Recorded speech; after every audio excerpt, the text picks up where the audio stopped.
खैरपुर ज़िले के सीनियर सहाफ़ी रजब शीनू जो प्रेस क्लब अॻियां बासर कब्ज़ा खोरनि ख़िलाफ़ एहतजाजी मुज़ाहिरो मीडिया अॻियां दाहिंदे चयो त मुंहिंजी ज़रई ज़मीन देह तली में 4 एकड़ 17 घंटा है, जंहिंजे इलाइक़े जो बासर मंशियात फ़रोश समेत 5 नामालूम हथियारबंद हथियारनि जे ज़ोर ते मुंहिंजी ज़मीन ते कब्ज़ो कयो आहे।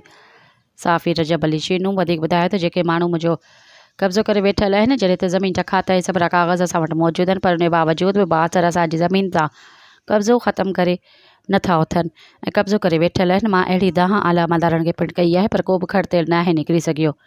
असां वज़ीर आला सिंध कमिश्नर सखर ऐं DC खैरपुर खे अपील था कयूं त कब्ज़ा खोरनि ख़िलाफ़ कार्रवाई करे मूं सां इंसाफ़ ऐं तहफ़ुज़ फराहम कयो वञे।